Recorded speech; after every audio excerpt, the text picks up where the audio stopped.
This is Texans TV. Texans Extra Points is sponsored by BHP and by Reliant, the official energy provider of the Houston Texans, and by your local Ford dealers. Ford is the best in Texas. We are ready to rock at NRG Stadium. Whitney Merciless with the sack. Throws left side of the end zone. Caught. Hopkins. Touchdown, Houston. Hello there, my friends, and welcome into Texans Extra Points. Drew Doherty, your host, and we have got a dynamite lineup this week. We've got a lot to discuss, and to my left is Wade Smith, Pro Bowl offensive lineman. You hear him on Sports Radio 610, and John McClain of the Houston Chronicle. It's great to have you both with us. We have much to discuss, but first we got to get some news of the week out of the way, and starting with Deshaun Watson and the offense and the defense and the special teams. They were back at work. After the bye week off, they got back to business, and they were saying business is good. The bye week is always good for us, just to be able to get away and, you get that time to recuperate, and get the body healthy, but just get away from ball and, have a Sunday off. It's special, to think about having a Sunday off, kicking your feet up, watching other people play. Another week and another cornerback who was a first-rounder picked up off the waiver wire by the Texans. Vernon Hargraves of Tampa Bay is now a Houston Texan, and Romeo Crennel has someone else in the secondary to integrate into this defense. I know that he was the number one draft choice, but just like anybody new that we bring in, you got to put them out there. You got to see what they can do and get a feel for them, what their personality is, and those kind of things. And so we'll start doing that, and then I'll have a better opinion.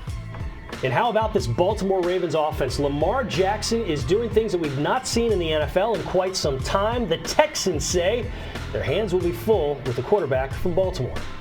When you look at him, everybody talks about Lamar, and they should. I mean, Lamar's a great player, but there's more to it, right? The tight ends are playing really well. Mark Andrews, Boyle, Hollywood Brown. I think in the first two plays of the Cincinnati game, they gained 70 yards in two plays. They threw a post route to Hollywood Brown, and then they threw a sail route to Andrews, 70 yards in two plays, and then 2 plays later they were in the end zone. So I think they have a lot of weapons on offense, and they're doing a good job. All right, so that's some of the news of the week. Let's get down to what the Texans are going to do. We're going to break down the Ravens matchup a little bit later in the show. Wade, I'm going to start with you.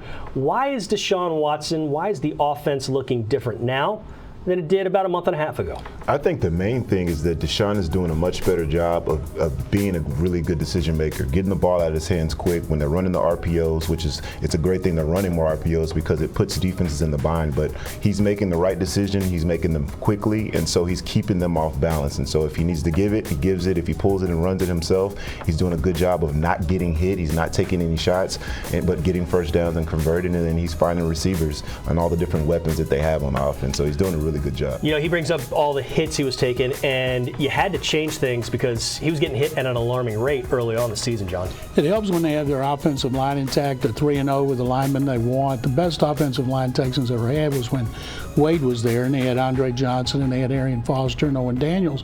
But they have more weapons across the board, and that helps Watson. He's completing 70% of his passes, which is amazing. There's only like 3 quarterbacks who have that high percentage, but I think he's more confident. I think Bill O'Brien is comfortable with what he calls Tim Kelly's influence. You can see that as well. We talked all week about how the world is Romeo Crennel going to stop Lamar Jackson. How's Wink Martindale going to stop Watson and all these weapons he's got across the board? Yeah, it's really, he brought up the line that you played on. This line is getting closer and closer to looking like that as far as effectiveness this season. I mean, how much has Laramie Tunsil meant to what they do, and how much have the 2 rookies meant to what they do? Yeah, I think he's made a huge difference. I think the difference in the offensive line is they've upgraded the personnel, and the guys that were here have gotten better. And so you collectively invest first-round draft picks in Laramie Tunsil. That's a Pro Bowler waiting to happen year in and year out. Mm-hmm. And then you have Max Sharpen and Titus Howard, 2 of your first 2 draft picks that have come in and played very, very well. It translates to now Deshaun Watson is clean, and so if he's clean, he's going to kill whoever's in front of him. So it's good to see. How much better is this line in your estimation, John? I think it'll be next year before, when all those guys return intact, because they had to move them around early, that we'll see them at their best. But right now, it was so smart to put Sharping next to Tunsil and Howard next to Zach Fulton. And then Nick Martin, they should have paid him sooner. He gets his new contract. He's playing better than any time in his career. It's going to be fun to watch these guys operate over the last 7 games. All right, we got to talk about the Texans defense in just a bit, and we're going to go to break with a little bit of a Telestrator showing you what the Ravens can do with the midline option game. Check this out. Welcome to Texans Telestrator, presented by BMW. I'm your host, John Harris. And it's time to take a look at the midline option. Wait, what? John, you've been doing Telestrator for 6 years and you have never done midline option. I know, but now it's the Baltimore Ravens, and it's something the Baltimore Ravens do that no other team in the league has ever done. Now, Bill O'Brien talked about at the podium on Monday of this week, and he said they run all kinds of option. And a lot of option is pretty easy to decipher. They run speed option, they run jet sweep option. You take quarterback, you take the pitch, that's how you play it. Midline option's a little bit different. They don't use it a lot, but when they do use it, you can see how effective it is because of the problem it puts on the interior. This is a situation where the Ravens are going to run this play, and they are not going to block that guy right there, Lawrence Guy. Just don't care about him. Just not going to block him. Going to force him to read. Read? Yeah, read. They're going to force him to read because defensive tackles aren't used to it. They just see the ball and go, right? That's what they do. They see the ball and they go. So midline option is actually a perfect play against really good interior players. And what it does is it puts the linebackers back here in a bind. Let's take a look at what they do from this angle, and then we can see a little bit better from behind. They've got 3 tight ends, 1, 2, and this is actually a fullback, Patrick Ricard. He actually plays defense too. So what they're going to do is they're going to fake inside, and they're going to try and draw Lawrence Guy here. So the thought is we're going to split here, block down in the nose here, let Guy run himself out of the play by taking the fullback, or the running back in this case, and then Lamar is going to lead right behind it. It's going to look a little strange, but watch. He doesn't get blocked. Watch this. See how he just has to stand up? See how nobody's blocking him? Boyle is going to come through here and sneak onto the linebacker. Problem is the linebacker bites on the dive too. So now he's out of the play really, and Boyle can go to the backside linebacker, and that leaves him out of the play. These 2 linebackers out of the play. Guy has jumped on the running back, and here's Lamar 18 yards up the field. So let's watch from the beginning.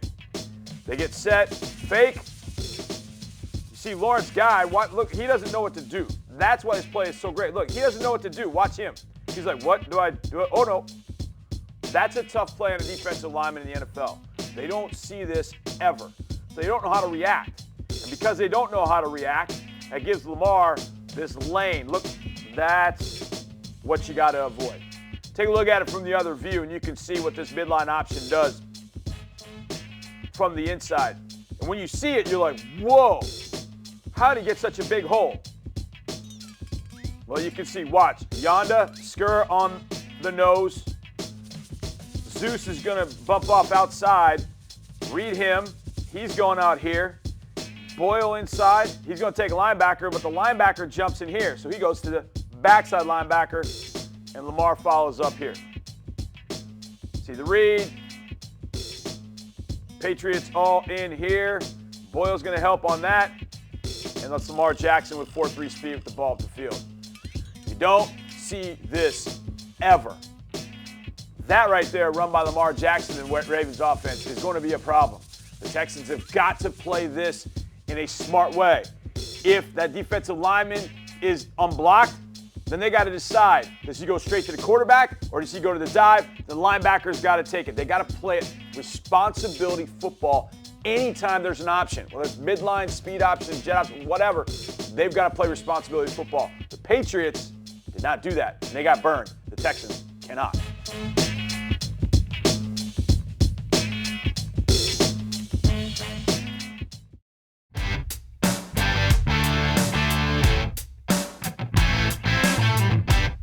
We're back.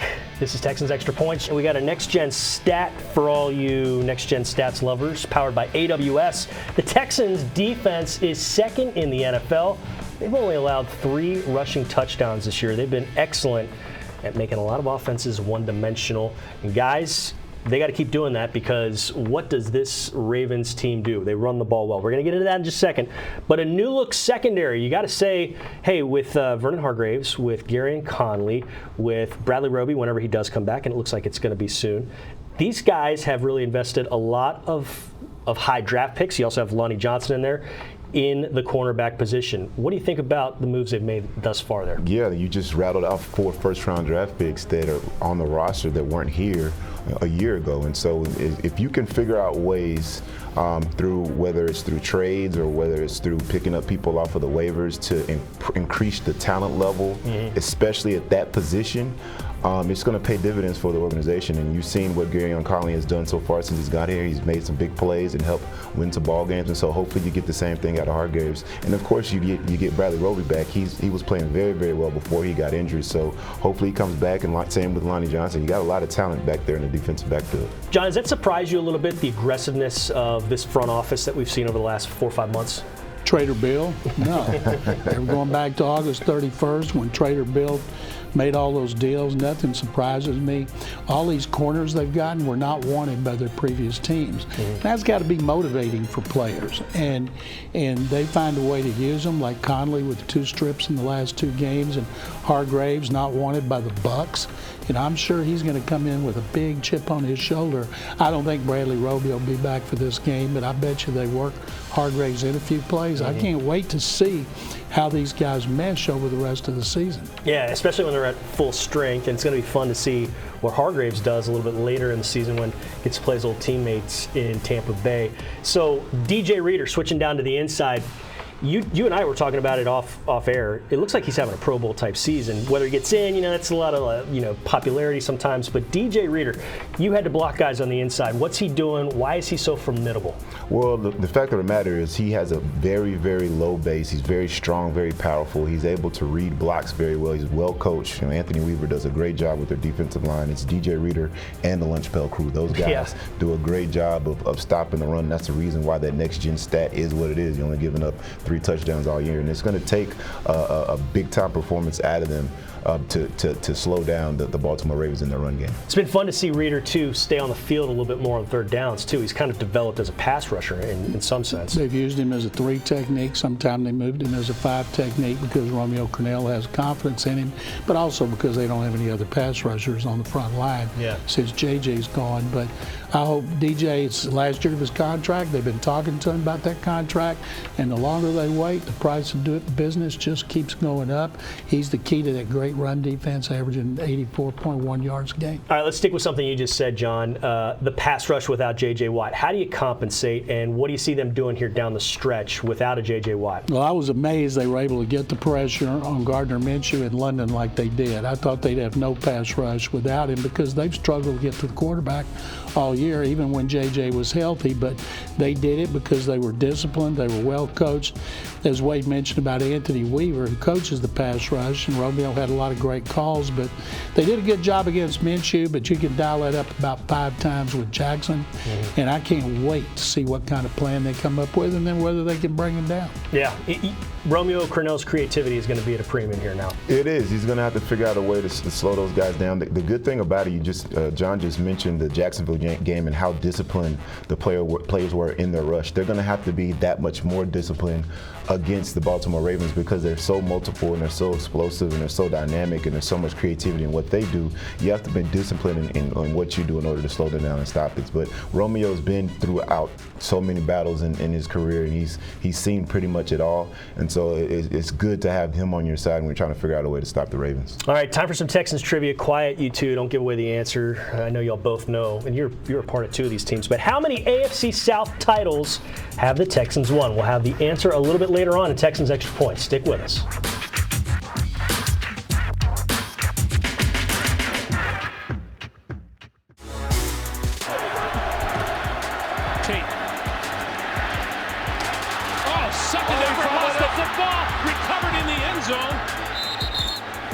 I think Wade Smith covered it up.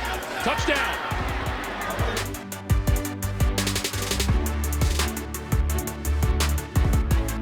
Well, if the Texans are playing in Baltimore, I got to have this guy on the show because Wade Smith scored his only touchdown against the Ravens, pounced on that fumble back in 2011. There's a great still shot of you, and it looks like you're belly flopping into a pool, and the ball's right there. What do you remember about that? The coolest thing about that picture is there's Ed Reed, Hall of Famer, that's trying to get to the ball, and I beat him out for the ball. It was a great experience. You know, I had a good block on Haloti Ngata and saw the ball pop out, and Ben Tate, you know, he was fortunate enough to donate me a ball so I can get a touchdown. I didn't keep the ball, forgot about keeping it after I scored a touchdown, but there's a nice touchdown spike with it, and that was cool. And hopefully the result is better this time around because we didn't win that game, and at the end of the day, that's all that matters. That was a great Ravens team. That was a great Texans team. You guys wound up peeling 7 straight wins off after that game, though. And I'll talk with Mike Parson. I'll get you a fill-in football for you know, old time's sake. All right, John McClain, let's start with Lamar Jackson. We got to talk about this Ravens quarterback. We were discussing it off air. If you hit him, that's probably going to change things. But what is so tough about Lamar Jackson for this defense? He's a great runner. He's got great vision. He'd be a great receiver, great running back, great quarterback. He's an incredible athlete. He's so instinctive. And he's like his jersey's got grease all over it because guys know how to get to him, but getting to him and bringing him down are two different things. But as a passer, in 2 games against Miami and Cincinnati, he had perfect ratings. He had 8 touchdowns, 0 interceptions. Against everybody else, 7 touchdowns, 5 interceptions. But yet, he still led them to victories in Pittsburgh and Seattle and by 17 over New England. So right now, the winner of this game is going to move in number 2 behind Russell Wilson in the MVP race. It's remarkable that there are folks that didn't think he should play quarterback in the NFL. Yeah, I've been standing on the table for this kid as soon as he was coming out of college, and people were saying he wasn't going to be what he ended up being. And so, you know, when you have somebody that's special and that talented, they're going to be able to work on the things that they need to improve their game. And he had a live arm in college, so you knew that he was a talented guy. He could make all the throws. He just had to work on some of his technique and some of his accuracy, and you've seen that. He's deadly in between the numbers and up and down those hashes. And so that's a big key to the game in order to slow down the Ravens. And he's gotten great coaching from former Texans coach Greg Roman. Yeah. John Harbaugh turned over the offense to Roman, and he's the one that has worked so well with Jackson. All right, we got to get into players to watch, and that's powered by Gatorade. So, John, who was your player to watch, Texans versus Ravens on Sunday? Zach Cunningham, because number one, he can cover backs, he can cover tight ends. They've got 3 tight ends that they utilize in the passing game.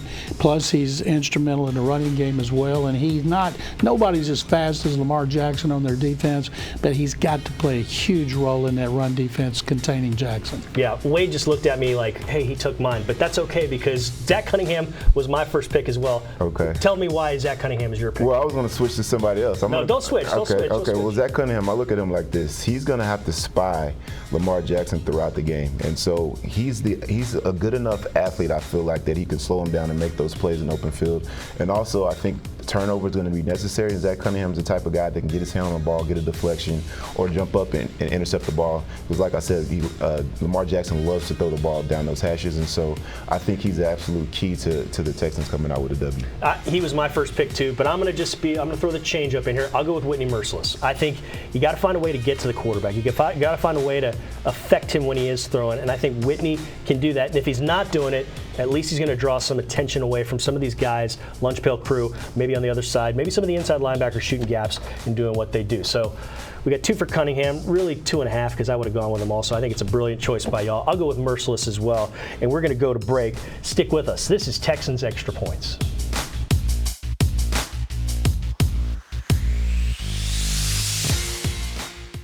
Texans Extra Points is sponsored by BHP and by Reliant, the official energy provider of the Houston Texans, and by your local Ford dealers. Ford is the best in Texas.